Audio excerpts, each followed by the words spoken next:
Meus irmãos, nós estamos dando continuidade à nossa série de mensagens no livro de Gálatas, no qual eu já peço que você abra o texto, o livro de Gálatas. Livro de Gálatas, capítulo 2, e os versos do 11 até o verso 14. Nós vamos hoje ministrar nesta perícope em que Paulo repreende Pedro. Gálatas, capítulo 2.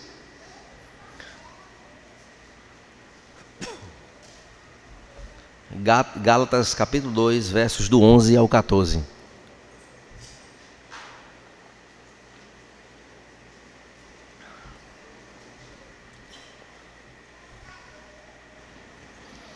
Diz o texto sagrado: Quando, porém, Cefas veio a Antioquia, resisti-lhe face a face, porque havia se tornado repreensível.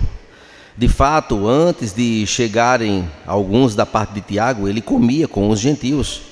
Quando, porém, chegaram, começou a afastar-se, e por fim separou-se, temendo os da circuncisão.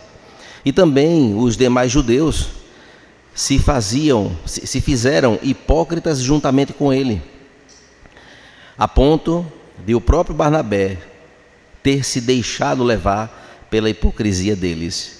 Quando, porém, vi que não procediam corretamente segundo a verdade do Evangelho, eu disse a Cefas, na presença de todos: se você, que é judeu, vive como gentil e não como judeu, por que quer obrigar os gentios a viverem como judeus? Oremos ao Senhor. Pai Santo, mais uma vez nós queremos te orar, Senhor, e te pedir pela tua graça sobre as nossas vidas, pela iluminação do teu Santo Espírito, ó Deus, em nos auxiliar neste momento de reflexão, que possamos tirar, ó Deus, deste texto lições importantes para a nossa edificação. Que o Senhor nos ajude, Pai, nesta ministração, e que seja, ó Deus, alimento vindo do alto para as nossas vidas. Nós assim te oramos em Cristo Jesus. Amém. Amados irmãos, a frase "o preço da liberdade é a eterna vigilância", esta frase ela expressa um princípio político, moral, de grande densidade. Percebam que a liberdade ela não é um estado natural que se mantém na inércia, que acontece naturalmente. Ela, de fato, meus irmãos, é uma conquista histórica que exige permanente vigilância ativa.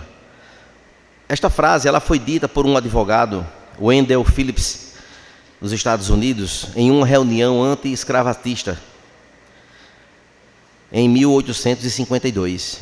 E percebam, irmãos, que Wendell Phillips, ele então atuando no século XIX, em um período de muita tensão nos Estados Unidos, especialmente por conta da escravidão que ali havia, da busca pelos direitos civis e também a consolidação do regime republicano. Ele então entendia que a liberdade, ela não como um dado permanente existia, não era um ato que estava feito e pronto, não, mas ele tinha o entendimento de que era uma conquista frágil e uma conquista constantemente ameaçada por outros fatores. Então, liberdade é uma coisa boa, é uma coisa maravilhosa, mas é uma coisa que, para que ela se mantenha, ela precisa de uma vigilância ativa. E quais eram então as ameaças no entendimento de Wendell Phillips?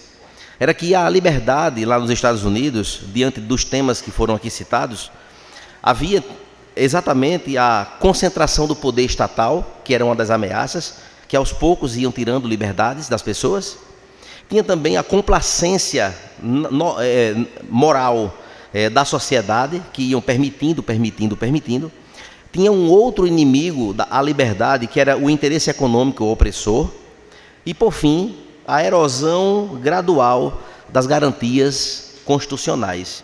E, meus irmãos, a experiência histórica mostrava então que direitos eles podem ser perdidos, eles podem ser ao longo do tempo deixados de lado, não apenas por tiranias explícitas, mas simplesmente por não haver uma vigilância ativa. ou pela negligência ativa de uma vigilância. Assim, meus irmãos, a ideia do advogado, ela vale ainda para hoje, para o nosso meio. Não apenas em respeito às questões políticas, como foi dito, mas principalmente nas esferas espirituais, no que tange manter a sã doutrina viva em uma igreja. Observe que tanto a liberdade defendida por Phillips nos Estados Unidos, ele tinha um entendimento de que a liberdade foi conquistada, ela foi colocada em pauta, mas ela foi alvo de algo que precisava ter vigilância ativa. Assim, na esfera espiritual, a sã doutrina que é pregada em uma igreja, ela pode também ser perdida se não houver uma vigilância ativa. E é neste escopo de entendimento que nós podemos compreender claramente que essa eterna vigilância é o preço que se paga pela nossa liberdade em Cristo Jesus. Observe, meus irmãos, que Paulo havia arriscado a sua própria vida. A carta aos Gálatas e em outros livros que ele escreveu nos diz a mesma coisa. Podemos perceber com toda clareza que o apóstolo Paulo ele traz um elemento de coragem, de ir para o tudo ou nada, onde a vida dele foi surrupiada em muitos momentos em nome do Evangelho, para que a sã doutrina ela fosse permanentemente pregada e estabilizada nas igrejas, para que nada fosse uma ameaça, ele não permitia. O apóstolo Paulo ele foi um defensor da doutrina do Evangelho de Jesus, e ele não estava apto ou pronto, disposto a deixar que qualquer inimigo pudesse roubar, ou qualquer uma outra coisa, ou força humana, a liberdade que foi conquistada por Cristo Jesus. Esta pregação, meus irmãos, do apóstolo Paulo, levou a ele então a esse entendimento de que essa vigilância espiritual, que o levou então a tantos momentos tensos em sua vida, este que nós lemos aqui, foi mais um episódio tenso da sua caminhada, onde ele confrontou um outro apóstolo que estava trazendo rachaduras pequenas, que poderiam desembocar em uma dubiedade de entendimento acerca daquilo que o apóstolo Paulo defendia. Lembremos, irmãos, que esta carta foi escrita aos Gálatas. Ele está aqui relatando o embate que aconteceu em Antioquia. Então, por que então ele quis fazer isso? O episódio, meus irmãos, que ocorreu lá, quando ele estava em Antioquia, que aconteceu este fato com Paulo diante de muitas pessoas que estavam ali, inclusive Barnabé e outros emissários que vieram de Jerusalém da parte de Tiago, nós podemos ver com toda certeza, meus irmãos, que este momento foi uma das coisas que mais marcaram a caminhada do Evangelho no povo gentílico. Quando Paulo estava pregando a liberdade em Cristo, de que o povo não precisava mais, os gentios não precisavam ser circuncidados, nem obedecer nenhuma dieta do judaísmo, nem tampouco os calendários. Eles não precisavam mais fazer aquilo, porque foram aceitos pelo sangue de Cristo.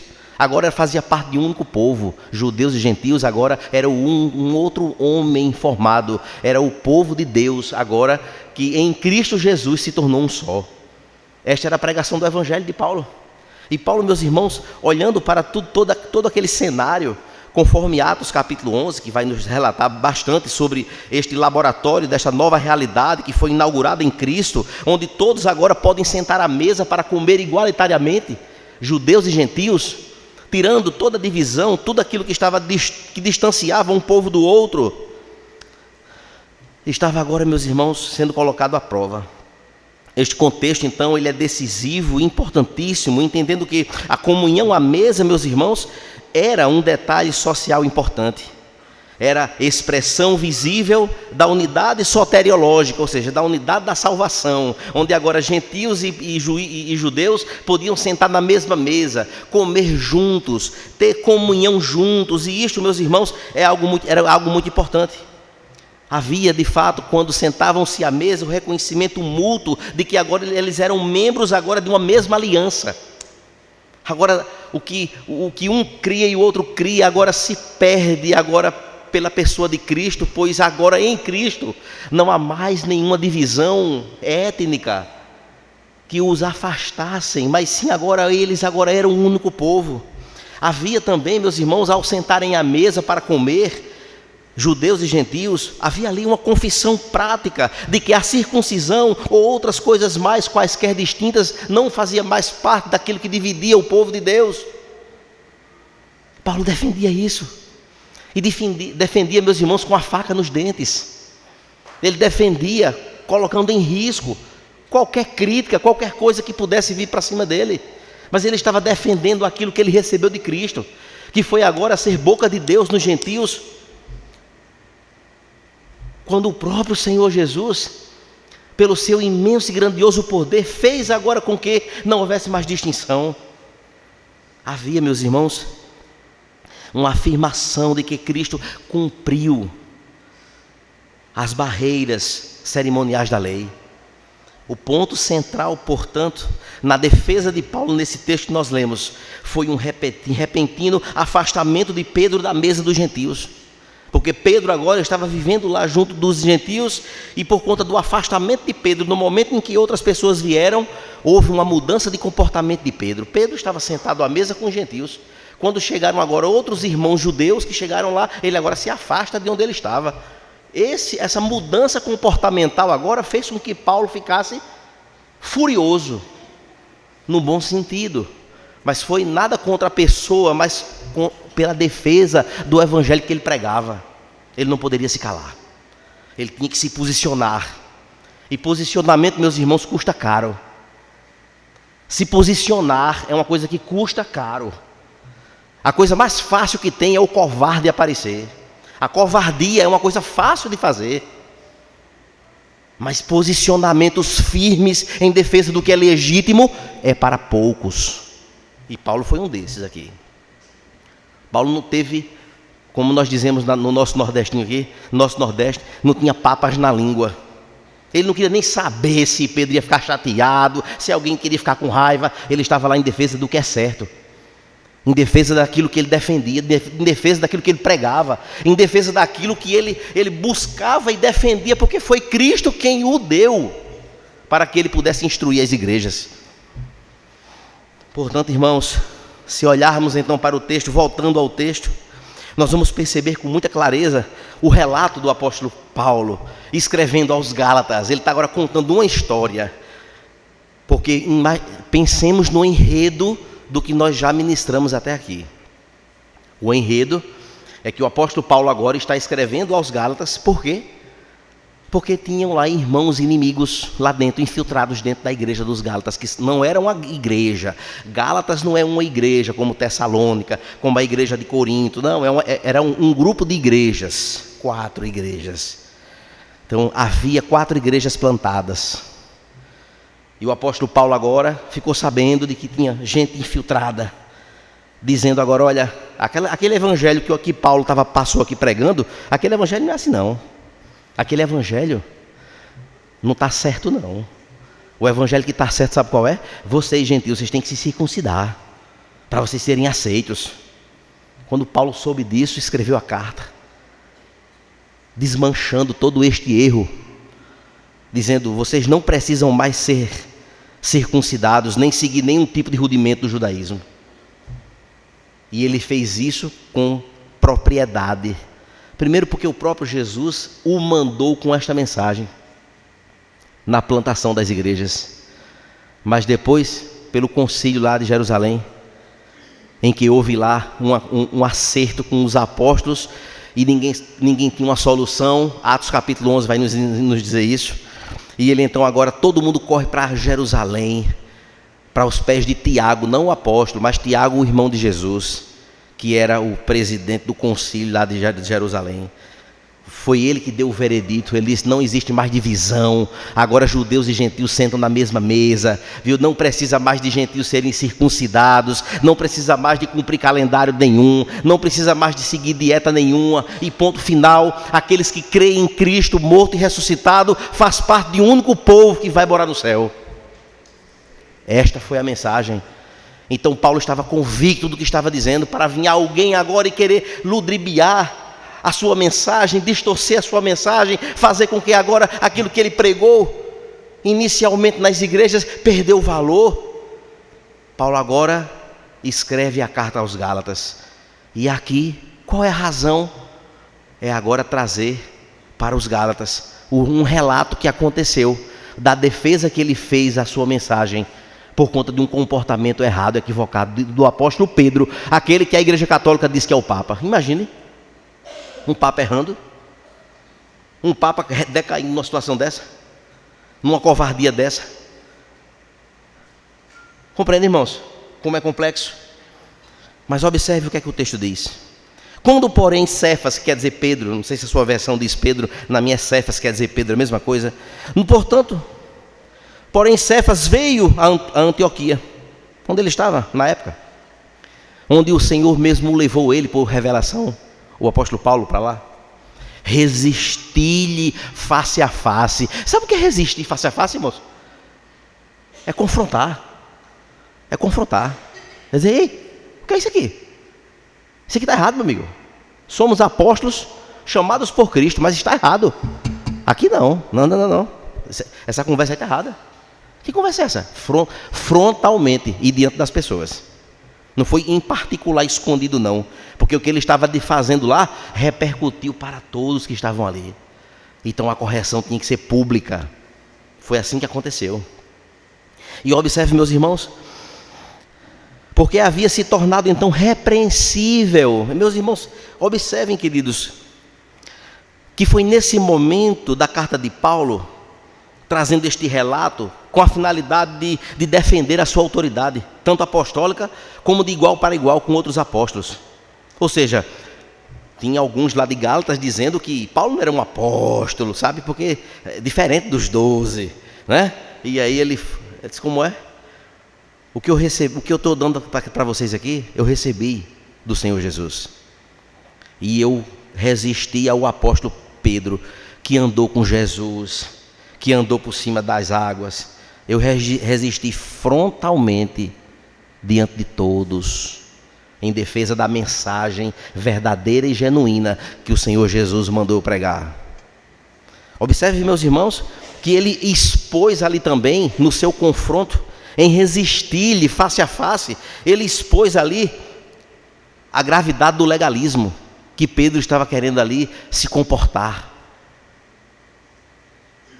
Mas ele estava também fazendo aquilo para mostrar, meus irmãos, como concessões práticas minam o Evangelho.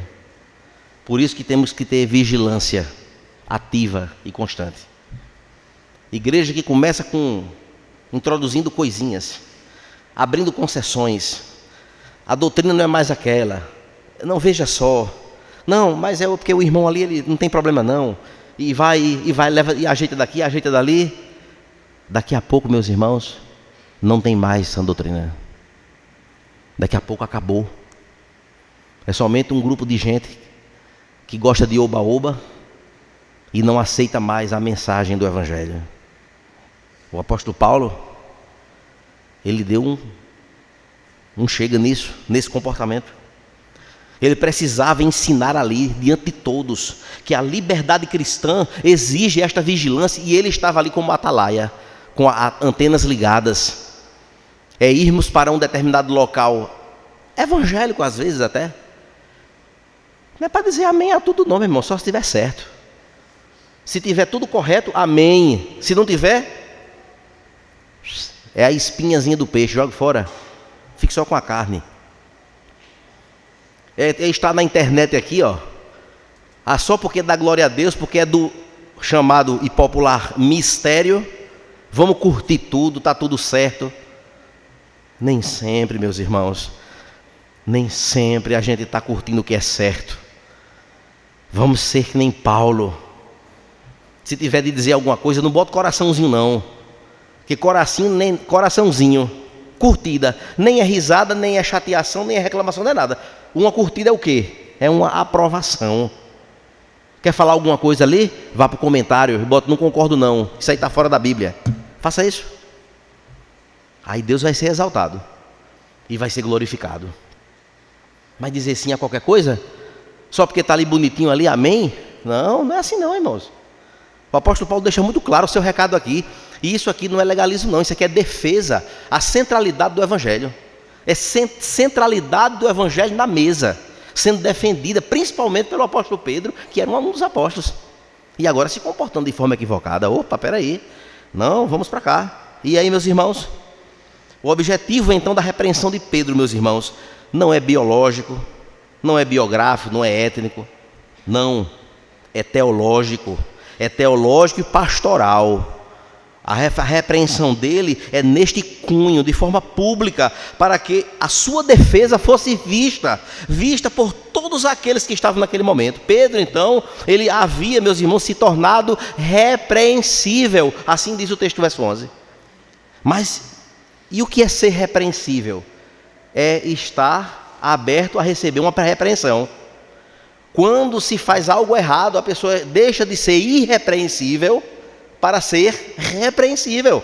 Então, Pedro, ele abriu uma janela, uma porta de equívoco na sua caminhada neste episódio aqui, que ele foi passível de receber uma reclamação, uma correção, e não poderia ser de ninguém, a não ser um outro apóstolo, para dar legitimidade à sua repreensão.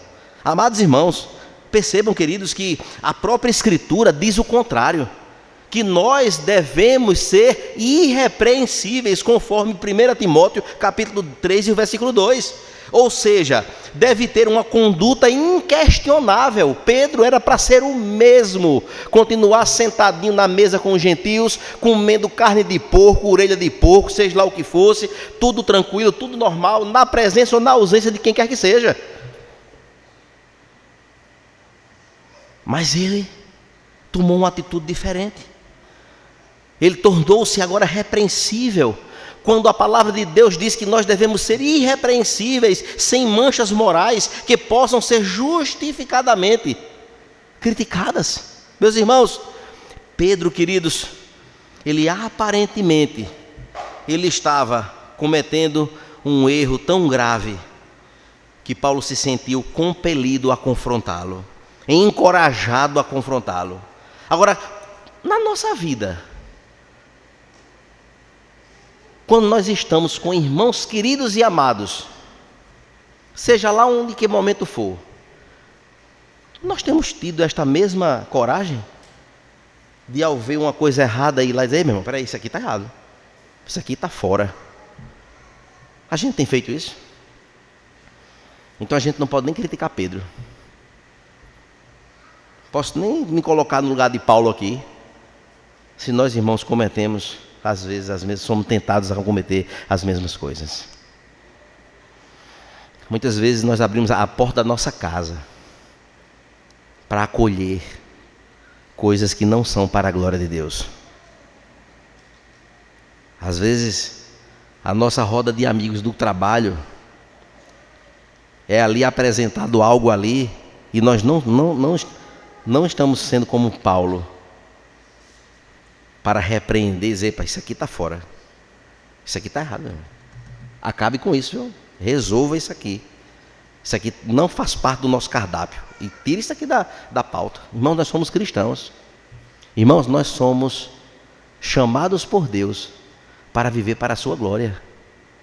Somos chamados, irmãos, para viver para a sua glória, não somente quando estamos na igreja, não somente quando estamos na consciência cristã, que é tão bom, não somente quando estamos num evento da igreja, em algo assim espiritualmente, não, em qualquer lugar, é dentro da nossa casa, é no trato com os filhos, com a esposa, em todo momento, meus irmãos, porque nós somos chamados para viver para a glória de Deus, e isto é muito sério. Percebam que no versículo 12, o texto, com muita clareza, dando continuidade ao fato, diz: de fato, antes de chegarem alguns da parte de Tiago, ele comia com os gentios. Quando, porém, chegaram de Jerusalém para Antioquia, começou a afastar-se e, por fim, separou-se, temendo-os da circuncisão. Eita, meus irmãos, olha só que postura de Pedro.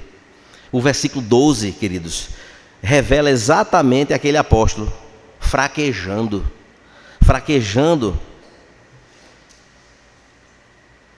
nos seus posicionamentos. Ele estava ali frequentando claramente a mesa com os gentios, comendo ali tudo, as refeições, batendo papo, na maior comunhão, tudo tranquilo, tudo certo. Meus irmãos, Paulo estava, meus irmãos, até fazendo as coisas certas, porque ele era judeu, circuncidado, E agora estava na mesa com os gentios. Ok, tudo certo. Tudo tranquilo, está certo mesmo. Era exatamente a defesa daquilo que Paulo cria. Mas o grande problema, meus irmãos, foi agora com a chegada dos de lá. Ele agora, aqui, eles não podem achar que eu estou de bonzinho com vocês. Então eu vou tirar o meu aqui, vamos afastar aqui, né? Não, pessoal, agora, senta aqui, Pedro. Não, eu vou aqui rapidinho, pá. Sabe como é que é essa situação? De desvincular-se. Amados irmãos, isso é terrível. Na sociedade, meus irmãos, do Antigo Oriente, comer junto era e é um poderoso símbolo de aceitação e comunhão. E isso nós temos alguma semelhança, com toda certeza, porque ainda hoje é. Nós só convidamos para sentar na nossa mesa lá de casa quem a gente considera, quem a gente gosta, quem a gente quer. A gente tem todo o prazer de chamar, de amar, de receber. Nós não vamos chamar um inimigo para a nossa casa, vamos chamar alguém que a gente quer bem. Mesma coisa. Isso é fato. Temos o prazer de fazer aquele cafezinho, né? Que o irmão aqui vende, né? Aquele grãozinho e tal, bem cheiroso, maravilhoso, né? Convidar os irmãos, sentar aqui, vamos, aquele lanchinho. É maravilhoso, está tudo certo. Mas observe, meus irmãos, Pedro estava, apesar de fazer a coisa certa, o problema dele foi exatamente a sua conduta, o seu temor de ser criticado por alguns que vieram lá de Antioquia. E aí, meus irmãos, surgiu então um problema. Os homens que vieram da parte de Tiago, mesmo Tiago sendo contra o entendimento de Pedro, de se afastar, se Tiago estivesse lá, ele disse: não, meu irmão, pode ficar aí. Fica aí que eu vou sentar também para a gente comer aqui junto com os gentios. Porque o próprio Tiago, ele lá no concílio de Jerusalém, para tratar desta questão, ele mesmo foi o que deu o veredito final. Ele disse: não tem mais divisão não, aqui acabou agora. Judeus e gentios, um povo só. Mas tinha alguns infiltrados, alguns que estavam lá, sabe, de penetra, né? E ele agora estava com medo, com temor destes da circuncisão, que ainda achava que os rudimentos era preciso haver para que os gentios pudessem ser aceitos. Nós vimos, irmãos, o nome então de Tiago sendo mencionado no versículo 9, já ministrado anteriormente, né? E nós aprendemos que Tiago então concordava com os posicionamentos de Paulo, com toda clareza, com toda certeza. Nós podemos ver também, meus irmãos, em Atos capítulo 15, onde Tiago, no concílio, fez tal declaração, acabando com toda e qualquer barreira. Mas olhe, meus irmãos, Paulo disse aqui na carta, no versículo 4, que falsos irmãos haviam se infiltrado secretamente. Está lá no verso 4. Ministrado no domingo passado. Está aqui, capítulo 2, verso 4. E isto surgiu por causa de falsos irmãos que se haviam infiltrados para espreitar a liberdade que temos em Cristo Jesus e nos conduzir à escravidão. Está aqui. Olha aí quem era os infiltrados. E Pedro agora com medo. Eita, esses infiltrados vão chegar agora e vão me criticar. Vão me taxar de quê? De que agora eu deixei o judaísmo de bolo, todos os valores judaicos perderam-se. Pedro agora, nesta condição, comete exatamente esta falha. Mas, irmãos, no verso 13, então, o apóstolo Paulo, ele relata e diz: e também os demais judeus que fizeram hipocrisias juntamente com ele, a ponto de o próprio Barnabé ter se deixado levar pela hipocrisia deles. Observe que a atitude de Pedro não foi somente dele pessoal, mas influenciou outras pessoas a se comportarem da mesma forma. Meus irmãos, ou a gente é crente ou não é, ou nós não somos. Essa de dizer, não, porque vai ter um grande almoço com toda a família lá em casa. Aí tem gente descrente, gente sem ser crente, gente de outra raiz religiosa, enfim, ateu, né? Aí estamos lá. Aí porque estamos agora no meio dos outros, nós vamos deixar os nossos valores de lado para poder agora se comportar de uma outra forma. para poder sermos iguais. Opa, peraí. Sermos iguais em quê? A gente abraça, beija, quer bem, senta para comer, tudo tranquilo. É para mexer com meus valores? Com as minhas crenças? Aí eu tenho que fazer uma distinção. Eu preciso me posicionar. Eu preciso ter posicionamento. E isso não foi visto em Pedro. Pedro, então, irmãos, ele temia o grupo dos da circuncisão. Ele temia, então, que os cristãos judeus, o que é que eles iriam dizer de mim? Vai sujar a minha imagem? Infelizmente, queridos, essas pressões ainda são frequentes, queridos, exercidas ainda nos tempos de hoje. Eu mesmo e você também. Eu poderia aqui me estender e dizer aqui, fazer uma longa descrição aqui das inúmeras vezes em que eu precisei me posicionar diante de contextos assim, e vendo às vezes irmãos queridos se comportando assim, coladinho com outros, errados, e quando a gente chega, o comportamento muda completamente. Se cala. O que estava conversando, opa, calou? Muda de assunto, porque chegou alguém que não aprova o que está tendo ali. Observe, irmãos, como isso é perigoso. Sabemos, irmãos, que Pedro, ele era um homem impossível, nós sabemos disso. Quem é que não lembra das histórias de Pedro? Cara super impossível, não é? Pulava na frente, antes de alguém terminar a frase, ele já estava concluindo a frase, que ele nem sabia o que era que a pessoa ia dizer, não deixava nem olhar o bico, como diz o pastor Wellington aqui às vezes, né? Ele já era assim, afoito, alvoroçado. Pedro era assim. Pedro tinha esta conduta, esta forma de ser impossível, capaz de alterar momentos de fé e coragem extraordinários com perdas abruptas. Meus irmãos, quem é que não lembra que ele caminhou sobre as águas para encontrar com Jesus? Quem não lembra dessa passagem? Mas de repente, ele olhou para as ondas e o medo dele fez com que ele naufragasse. No cenáculo, ele jurou, descreveu até que morria por Jesus Cristo. Pouco tempo depois ele negou Jesus 3 vezes. Afoito, né? Impossível. Assume compromissos, diz coisas que não pode cumprir. Não pôde. Ainda, meus irmãos, que em Atos dos Apóstolos, ele se mostre mais firme do que todos nos evangelhos, mas continuava sendo esta pessoa falível, como todos nós.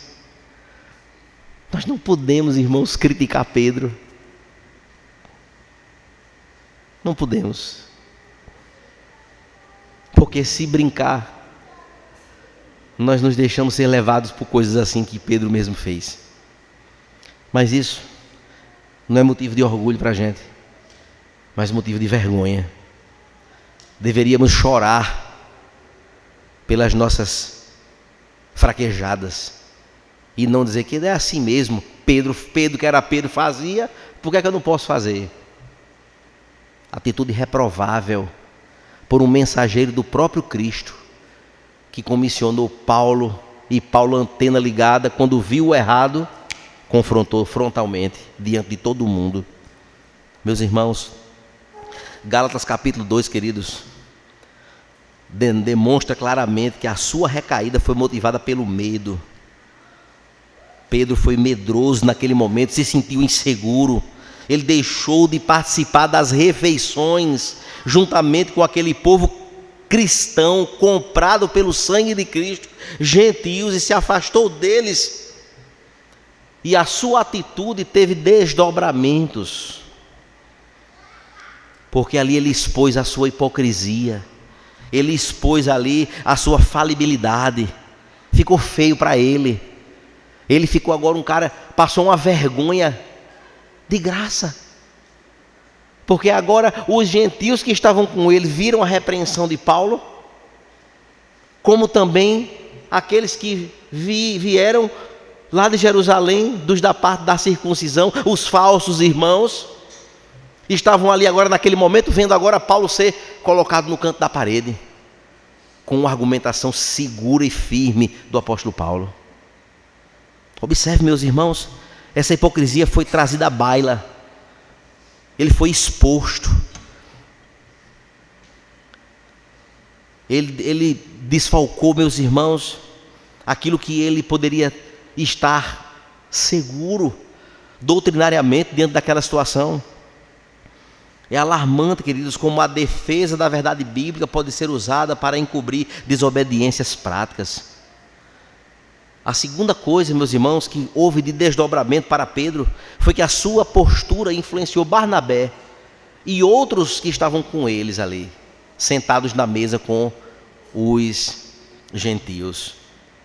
Sem falar, irmãos, a vergonha de ser corrigido publicamente. Alguém pode dizer, mas publicamente, não poderia ter chamado para uma salinha reservada e tratar? Como? Se o ato que ele fez foi público e visível para todos. Como era que Paulo agora ia juntar todo mundo depois para poder explicar o que é que estava acontecendo? Isso é sabedoria bíblica, irmãos. Está escrito a postura como deve ser. E isto, com toda certeza, quando nós olharmos, irmãos, para Atos capítulo 13, se Pedro e Barnabé tivessem então prevalecido nesta inclinação ao legalismo, Antioquia, certamente, a igreja de Antioquia, talvez deixasse de ser um grande campo missionário, se deixasse como estava. Observe que foi o posicionamento de Paulo fez com que houvesse um conserto essencial na vida daquela igreja, porque Pedro era alguém importante, Barnabé era alguém importante. E assim, queridos, em vez de missionários do evangelho da graça, se Paulo não dissesse nada, deixasse como estava, não tem nada não, é besteira, o que é que tem? Tá certo, não tem nada não. Poderia, irmãos, ter enviado propagadores da circuncisão para os gentios e o trabalho não ser feito como o Senhor Jesus desejava que fosse. Portanto, queridos, o conflito não era mera questão de temperamento ou facção eclesiástica. Não foi isso não. Mas foi da própria verdade do Evangelho. Foi da própria verdade. E por essa verdade, meus irmãos, Paulo estava disposto a lutar com quem quer que seja, com qualquer pessoa, porque ele estava defendendo o Evangelho de Jesus. Verso 14, queridos, percebam. Quando, porém, vi que não procediam corretamente segundo a verdade do Evangelho, eu disse a Pedro, na presença de todos, olha só, Paulo escrevendo para os Gálatas, contando essa história, contando como foi. E aí ele chega e diz, na frente de todos, se você que é judeu vive como gentio e não como judeu, por que quer obrigar os gentios a viverem como judeus? A pancada foi segura, o confronto foi seguro e reto, não foi com arrudeios não. Pedro, rapaz, olha, veja só, assim, olha, eu percebi, não, foi preto no branco, sabe como é? Sem precisar de introdução, sem precisar de contextualização e sem dar bom dia, já foi direto, ele já foi para resolver. E isso, meus irmãos, não foi por questões pessoais, não era porque Paulo era aquele cara grosso, ignorante, que, sabe, sincero demais. Não, o que estava em jogo ali, meus irmãos, foi o que ele fazia. Era o que ele pregava nas igrejas e Pedro agora se comportando de forma errada. Como é que ia bater aqui as histórias? Como é que agora ia ser o mesmo evangelho? Ora, ele estava confrontando exatamente a prática de Pedro naquela situação, era o que estava acontecendo nas igrejas da Galácia. E Paulo não teve, ele nem pensou duas vezes. Ele disse, você está errado, meu amigo, não está agindo corretamente. E a pancada veio. Nós não sabemos como essa história terminou entre eles. Penso eu que houve perdão, conserto e as coisas se ajustaram. Penso eu. Mas aqui há o relato, meus irmãos, de forma muito clara e categórica. A conduta de Pedro ali era exatamente o problema que foi identificado por Paulo. Não estava, meus irmãos, mais aqui. O comportamento de Pedro não estava em sintonia com a mensagem do Evangelho. E aí está errado. E vai resolver como? Tem que resolver, não pode deixar para lá. A vida cristã, meus irmãos, é um processo contínuo de realinhamento constante com as Escrituras, para o padrão que Deus estabeleceu, não somente para um ou para outro, mas para todos os que são cristãos convertidos, que foram lavados, remidos pelo sangue do Cordeiro. E a medida da Escritura é uma só. Não tem duas medidas, dois pesos, não tem. Percebam, meus irmãos, que Pedro, então, ele conhecia a verdade do Evangelho. Pedro sabia, Pedro esteve em Atos dos Apóstolos, na discussão desse assunto. Ele estava por dentro. Mas as suas ações não estavam em conformidade com o que ele sabia. Volto a dizer novamente, aquela mesma história, a dificuldade de conhecer e não fazer. Ele sabia, conhecia, sabia de toda a tratativa dessas questões dos gentios. Mas na hora de fazer, de botar na prática, de botar a mão na massa, se comporta de forma diferente. Percebam, irmãos, que isto é algo que é incoerente. É viver uma incoerência. Ainda mais com um assunto tão sério. Observe que a carta aos Efésios, Romanos, Coríntios, há uma defesa de que não há mais divisão de gentios com judeus. E Pedro agora se comportar desta forma, peraí, ou ele não está girando bem na cabeça, que não era o caso, ou então que comportamento é esse? No mínimo aqui, meus irmãos, uma falha de caráter. Ele poderia muito bem ter evitado tudo isso. Sabe como? Sentadinho na mesa do jeito que estava, chegou os irmãos lá, irmão, senta aqui. Vocês querem o quê? Um toicinho? Vocês querem o quê? Um pedaço de quê? Uma orelhinha de porco, uma feijoada? Tá uma delícia, vamos lá? Mas não, vou me afastar da mesa, não quero não. Ou de longe, daqui a pouco, pronto, afastei. Compreende, irmãos? Mas, queridos, Paulo, queridos, ele falou diante de todos. Ele fez um confronto educado, mas eu imagino que as suas veias pulavam, porque via ali claramente alguém do corpo apostólico se comportando de uma forma diferente do seu evangelho que ele pregava, do evangelho de Jesus Cristo. Não está aqui escrito, mas certamente ele disse assim: que incoerência é essa, Pedro? Pedro, que incoerência é essa que está acontecendo? Não foi isso que nós aprendemos de Jesus? Não é isso que estamos pregando? Que conversa é essa? De você agora se afastar, sair de fininho, como se não fizesse parte da mesa.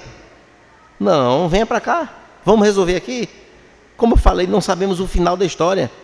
Mas ele chamou, meus irmãos, de forma pública. E por que não chamou à parte? A razão, queridos, é revelada no que havia acontecido. As ações de Pedro levaram demais judeus cristãos que ali estavam a se comportarem da mesma medida da hipocrisia dele.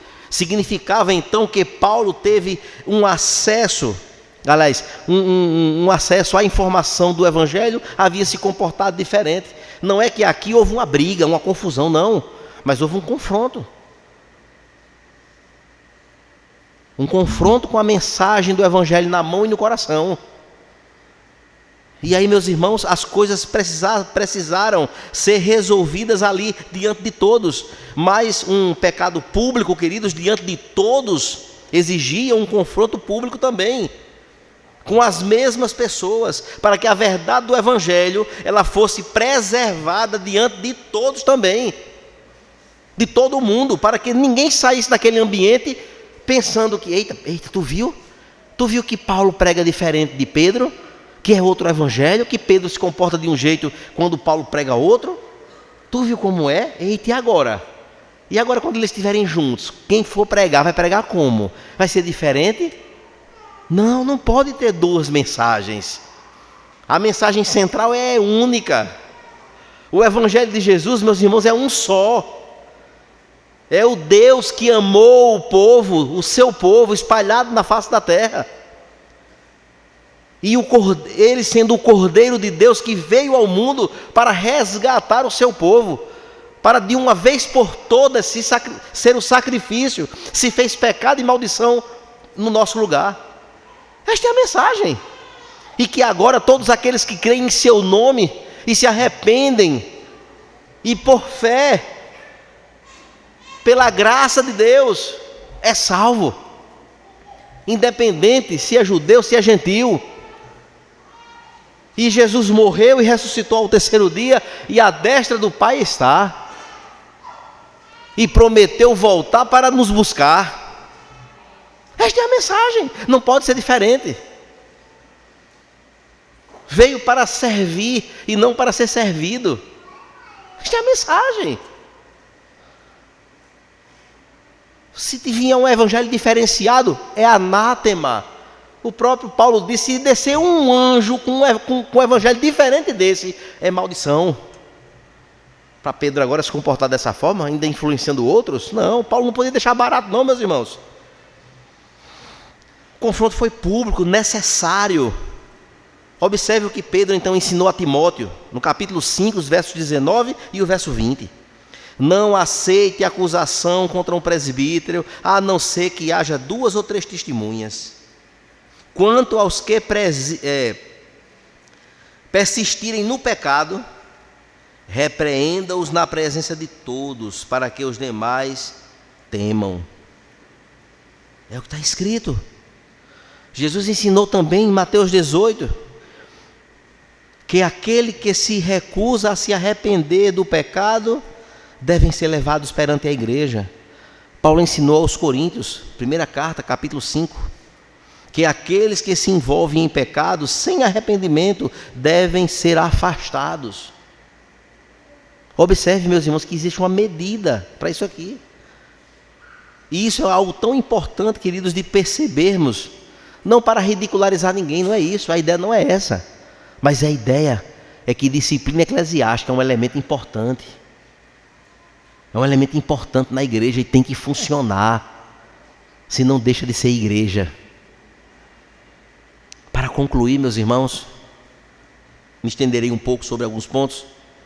Mas viver para Cristo significa, meus irmãos, realinhar constantemente as nossas vidas à palavra de Deus. Isso é vida cristã. Não é descer como desce no toboágua. Deixa, a vida vai me levando e eu vou descendo e vai dar tudo certinho no caminho. Tum, no final. Não, vida cristã não é assim não. Vida cristã, meus irmãos, é uma caminhada. Tem hora que tem lama, tem hora que tem pedra, tem hora que tem espinho, tem hora que tem sombra e água fresca, mas tem hora que é sol quente. Tem hora que vem abelha, vem besouro, vem todo tipo de ameaça para a gente poder não continuar. Caminhada cristã, meus irmãos, é isso, é vigilância constante, é realinhamento diário. Será que o que eu estou fazendo está certo ou está errado? Os irmãos acham que pastor não faz isso não, todo dia? Eu acho que não é nem todo dia, eu acho que é assim, de manhã faz, de tarde de novo, de noite de novo, para ver se a gente detecta coisas erradas, para poder ir consertando. Isso é todo dia. Não é de uma semana em semana, de domingo em domingo, negativo.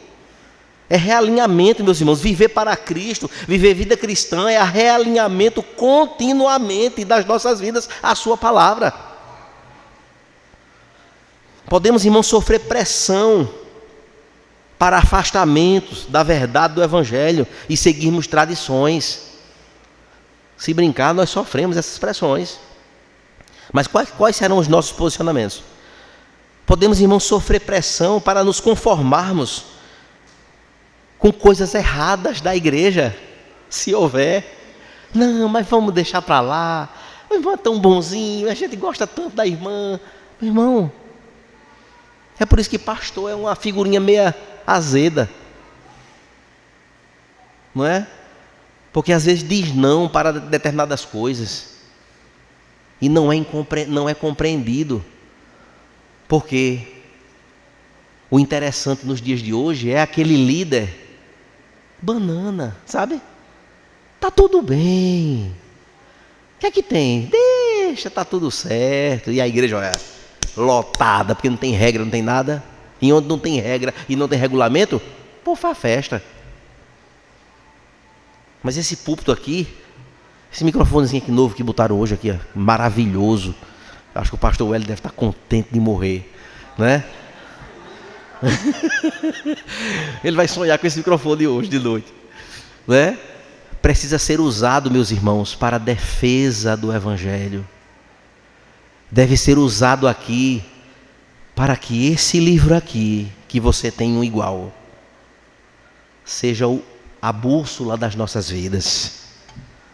Seja por ele, por isso aqui, ó, que o Senhor revelou e registrado está para conduzir as nossas vidas de forma séria. Vai ser perfeito? Não vai. Porque nós não somos perfeitos ainda, não estamos no nosso estado glorificado. Mas nós estamos num processo chamado santificação, realinhamento direto, constantemente. Coração, mente, vontade, atitudes, coisas devem ser todas realinhadas, irmãos. O tempo todo. E pressões alheias, meu irmão, vai ter muitas. E se a gente for negociar com pressões para poder agradar pessoas, vai terminar nós desagradarmos a quem nós não devemos desagradar, que é o Senhor Jesus. Não tem outra explicação. Paulo, meus irmãos, e os seus apóstolos, e os outros apóstolos, eles poderiam simplesmente ter dito: mas rapaz, Pedro cometeu isso aqui, não tem nada não, deixa para lá, o que é que tem? Não. Ele poderia ter dito: deixa, vamos circuncidar mesmo os gentios. É só um detalhe. Um detalhe? Qual o detalhe? O detalhe daquilo que o Senhor rompeu lá na cruz? É um detalhe? Não, meu irmão, não tem detalhe não. Agora é um povo só. O detalhe que poderia ser passado por cima aqui é ponto central de que agora em Cristo nós somos um único povo, uma única igreja universal, mas não é do reino de Deus nem a romana, que o Senhor vai vir buscar para levar para eternamente estar com Ele. E por isso devemos nos alegrar com isso. E Paulo está nesta defesa. Nós não podemos, irmãos, criar as nossas próprias regras e impô-las às pessoas, que era o que Pedro estava querendo fazer. Paulo queria simplesmente dizer: não, vamos, a gente come aqui, mas eita, chegou uma turma aí, não, sabe, a gente vai fazer aqui um meio de campo aqui, mais ou menos aqui, e ver como é que faz. Não, não são as nossas regras. É aquilo que o Senhor diz em sua palavra. Infelizmente, meus irmãos, muitos cedem em vez de defender as Escrituras e ensiná-las. Outra parte, queridos, do nosso realinhamento contínuo é a necessidade, meus irmãos, de sempre transformar nossas vidas de acordo com o Evangelho. Ou seja, tudo nas nossas vidas deve ser submetido a Cristo. Se assim fizermos, seremos muito abençoados. Mas isso não é fácil de fazer. Porque às vezes, para a gente poder fazer esse tipo de realinhamento, eu vou perder a amizade com fulano, eu vou deixar de receber um dinheiro, eu vou ter um prejuízo, eu vou, sabe? E agora? Como é que eu vou?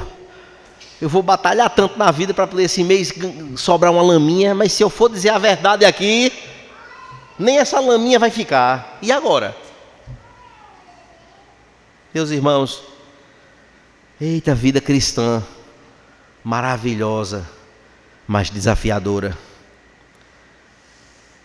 Percebam, queridos, outra parte do nosso realinhamento contínuo, nesta necessidade, é o entendimento, meus irmãos, de que Paulo fraquejou sim, que pode ser conosco também, mas nunca, meus irmãos, nós somos tão fortes ao ponto de não fraquejarmos. Mas que quando isso acontecer, que o nosso coração nos impulsione aos pés da cruz, dizer: Senhor, me perdoe, eu preciso consertar isso, me ajude, Senhor, me capacite. Quando isso acontecer de novo, eu vou dizer não, eu vou sair fora disso aqui, está errado. E aí, meus irmãos, precisamos avaliar o nosso coração, Precisamos, irmãos, entender que Jesus, Ele é o nosso único e verdadeiro desejo, era para ser. É para ser. O Evangelho, quer dizer, é aquilo que nós devemos nos submeter em tudo na nossa vida. Tudo. No namoro, no noivado, no casamento, na profissão, na escolha do curso da universidade, no emprego que eu vou trabalhar. Às vezes nem todo emprego é bom. Glorifica a Deus. Entende? Submeter a nossa vontade, nossas intenções, até as nossas boas obras, deve passar na peneira da vontade de Deus. Entende, irmãos? Paulo, meus irmãos, nos ensina que é amor pastoral. Que Paulo foi um exímio pastor, né? Um exímio pastor. Ele demonstra neste acontecimento, dando exemplo para Gálatas, para as igrejas da Galácia, que o amor pastoral inclui confronto quando o evangelho é comprometido. Tem que ter. E aí, tem que ter. Pedro nos lembra, irmãos, que mesmo líderes maduros são vulneráveis às questões culturais, às questões familiares, a pressões de todo tipo. O texto, meus irmãos, nos chama a uma liderança que preserva, que está atenta, que está percebendo. Nós, como pais de família ou homem da casa, nossa função não é somente trabalhar e botar comida dentro de casa, não, viu? Nosso olho tem que estar atento. Atento ao olho do filho, ao olho da esposa, ao que é que está acontecendo, o que é que está havendo, quais são os novos passos, o que é que esses meninos estão aprendendo, o que é que eles estão assistindo quando eu não estou em casa, quem é que está de olho, o que é que está havendo, está triste por quê, está assim por quê, o que foi que houve, vamos orar. Vamos para cá, cheguem. Atitude de líder atento. Meus irmãos, isso é coisa séria. Você, rapaz solteiro que está aqui, você está pensando que a sua vida de casado vai ser mamão com açúcar? É só pegar, fazer a feira e botar dentro, namorar e passear e tirar foto no Instagram, fazendo bolinha assim, né? No começo do casamento é assim. Irmão, tem uma missão para ser colocada nas suas costas, que quem vai cobrar de você é Deus. Amém, irmãos? É isso. Destaco ainda últimas aplicações desse texto, meus irmãos, e aí nós vamos orar encerrando. Primeiro, meus irmãos, que a ortodoxia, ela deve estar acompanhada da ortopraxia. São palavras muito conhecidas, batidas demais aqui, neste microfone. Nesse não, né? Nos anteriores, esse é novo. Não é? Ortodoxia, o conhecimento da Bíblia, o código de ética de Deus, a vontade do Senhor, tudo que Ele revelou para nós, deve andar com a prática. Entende? É para amar, mas eu não amo. O texto diz claramente: quem mentia, não minta mais. Quem roubava, não roube mais. Aí eu faço o contrário. Eu sei que é assim, mas eu não faço. Não entra em mim. Não, meu coração ainda está muito fechado. Não vai dar não. Como? Se a graça foi derramada sobre nós, irmãos, nos coloca numa condição diferente. Em uma nova criatura, em que as coisas velhas já passaram, eis que tudo se fez novo. Ortodoxia, ortopraxia, tem que andar alinhadinho. Pastores devem avaliar não apenas o conteúdo da sua pregação, mas os sinais práticos que transmitem a sua pregação. Com quem se associam, como tratam as pessoas, serve para mim. E quantas barreiras culturais ainda está levantando. Em segundo lugar, meus irmãos, o medo de homens é uma ameaça real à liderança. Medo de homens. Imagina aí, irmãos. Líderes precisam, meus irmãos, identificar pressões de grupos influentes dentro da igreja. Ou os irmãos acham que dentro da igreja não tem grupos influentes? Pessoas que se associam com outra, e é aquele grupinho que anda sempre junto. O pastor tem que fazer o quê? Tem que ficar ligado. Porque pode ser uma ameaça à igreja. E isso aqui que eu estou falando é algo seríssimo. Da mais alta seriedade. Isso aqui não é brincadeira. Porque nós temos que prezar, queridos, pelo que se prega. Prezar pelo que se inclui. Tem que prezar pelo que se faz. Prezar pela nossa prática. Prezar por tudo, para que tudo seja para a glória de Deus. Isso, meus irmãos, é algo seríssimo. Porque muitas vezes, queridos, assuntos diversos rondam nos grupos, ou podem rondar nos grupos, hipoteticamente, claro, que podem distorcer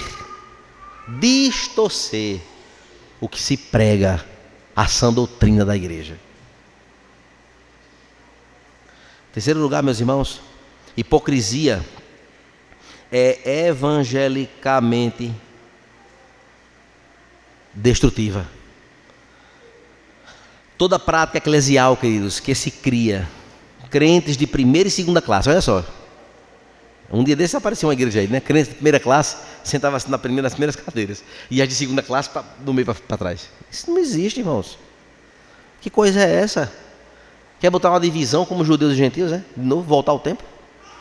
Não existe crente de primeira classe, segunda. Todo mundo é uma classe só. A classe dos santos. Amém? A classe que vai para o céu. E eu quero lhe encontrar lá, quando a gente subir. Amém? Eu vi poucos améns, vou estar em dúvida se vai dar, né?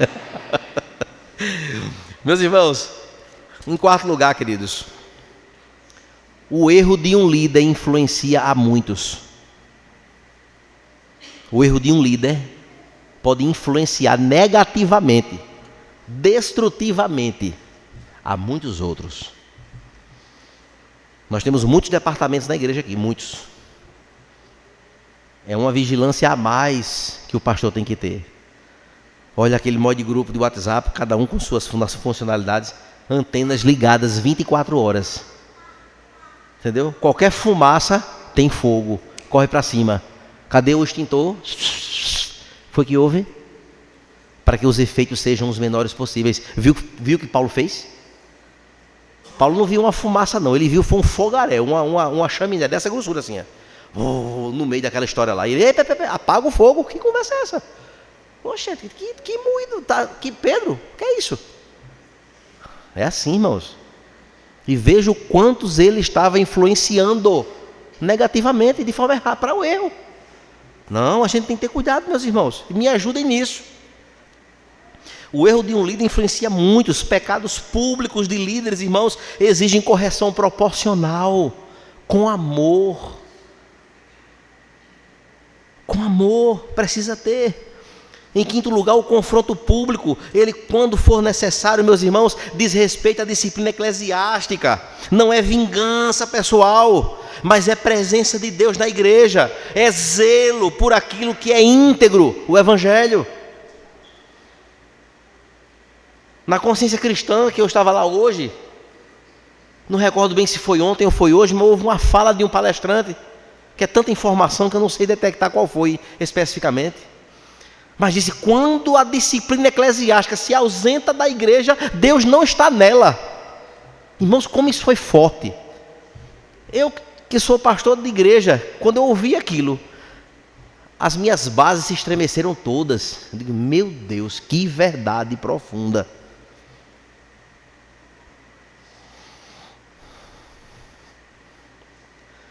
Porque essa verdade está lá em Corinto, intrínseca. Porque aquele versículo diz assim: onde tiver 2 ou 3 reunidos em meu nome, eu estarei no meio deles. Aí o povo diz assim: olha como é que se usa.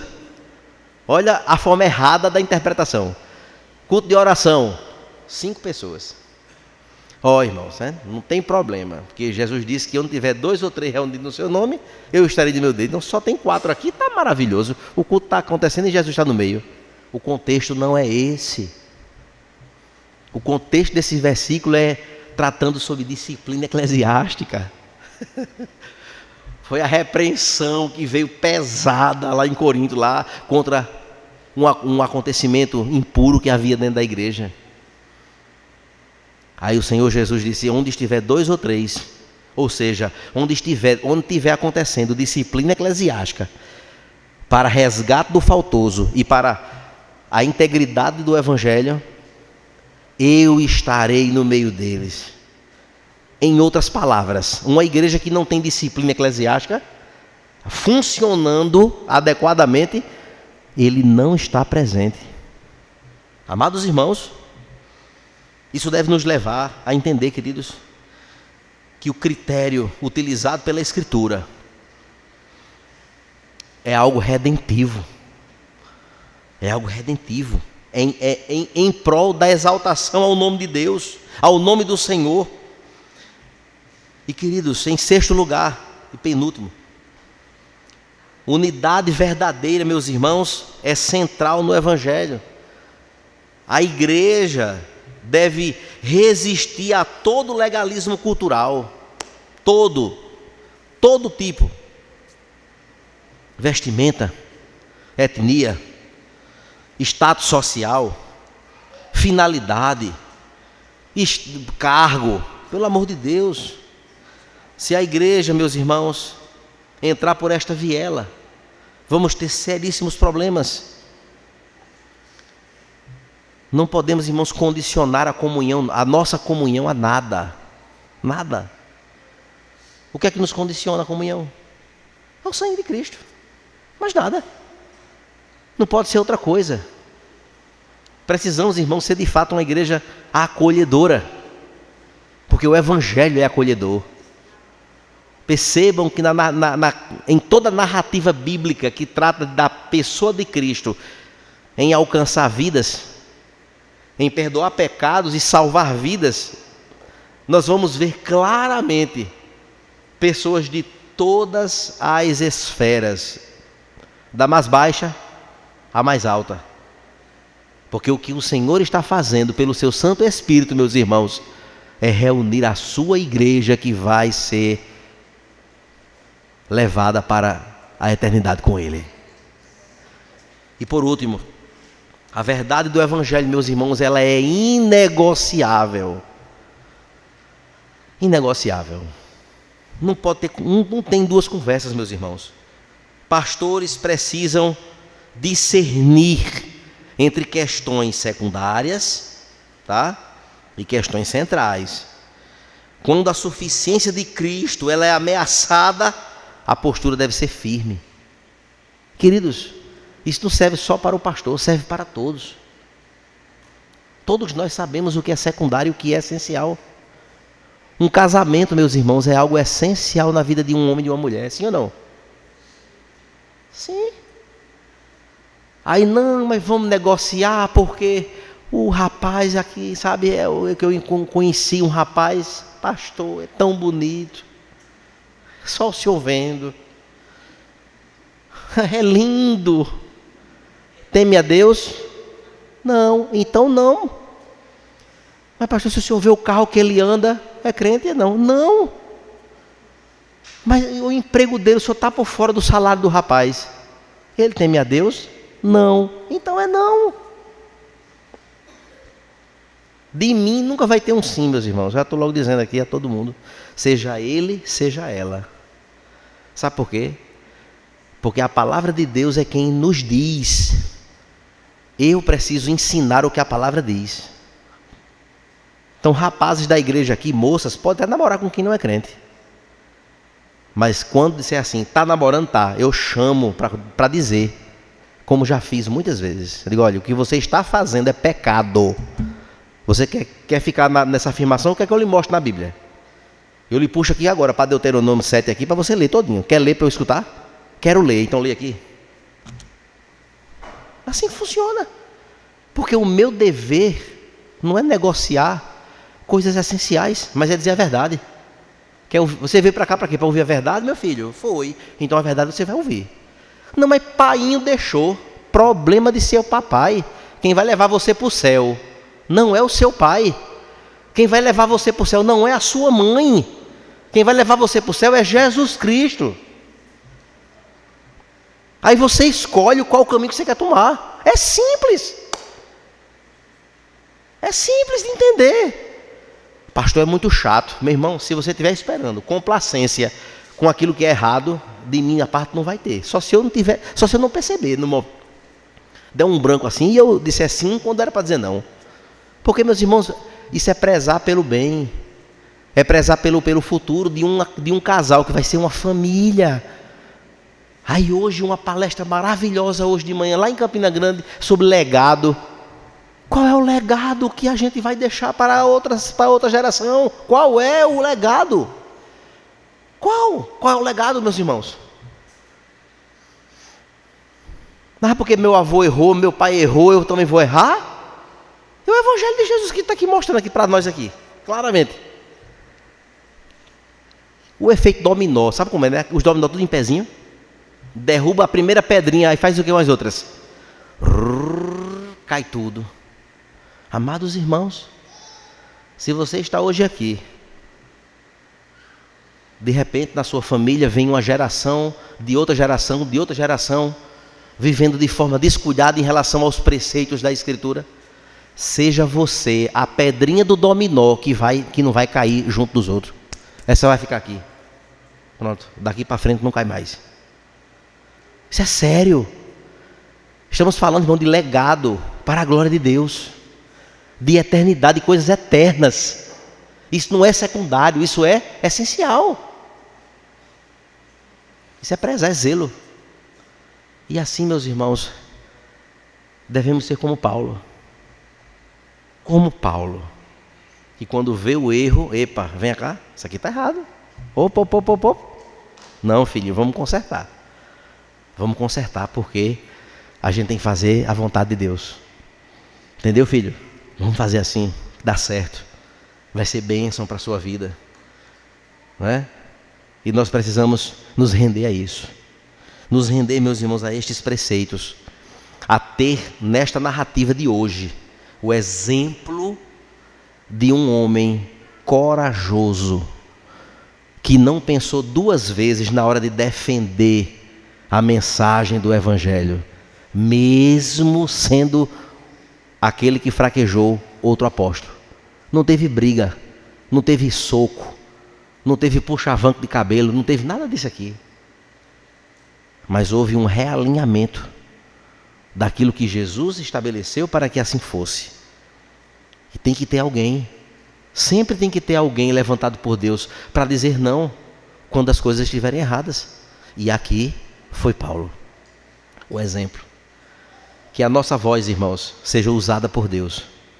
Que o nosso coração, o meu e o seu, que nós possamos nos unir de verdade em torno da defesa do Evangelho, de viver para a glória de Deus, de ver a igreja crescendo cada vez mais de acordo com aquilo que o Senhor deu para nós como igreja, de ver os nossos filhos crescendo, encontrando o Senhor Jesus, se entregando ao Senhor Jesus. Podemos ver aqui adolescentes crescendo, jovens se casando, formando família, tendo seus filhos, progressividade dos acontecimentos da nossa história para a glória de Deus. Perceber a mão do Senhor nos abençoando em cada passo que se dá. Meus irmãos, isso não tem preço, mas nós precisamos nos juntar para isso, nos unir para isso. Nisto nós veremos, de fato, um agir soberano de Deus extraordinário sobre as nossas vidas. E a glória é para Ele. Que a exaltação seja para Ele. Que o nosso louvor seja para Ele. Que os nãos de Deus sejam recebidos como um bálsamo no nosso coração. Porque o não de Deus, irmãos, está nos livrando de uma fogueira, muitas vezes, ou todas as vezes. Mas o sim dele, que seja recebido com louvor, assim como o não também. Porque quem sabe o que é melhor para as nossas vidas é Ele. Ele é o nosso condutor, é quem conduz, é quem pega na minha mão e na sua, e dizendo, vamos Wilma, chega aqui, pegue na minha mão, vamos, bora. Chega aqui, Jane, vamos. Tem coisa melhor, irmãos, do que ser conduzido pelo Senhor e dizer, cada passo que eu estou dando porque Ele está na minha frente. E eu vou seguindo a caminhada nos passos de Jesus, nos passos do Senhor. Amados irmãos, que vivamos, irmãos, em tudo para a glória de Deus. Amém? Fiquemos de pé.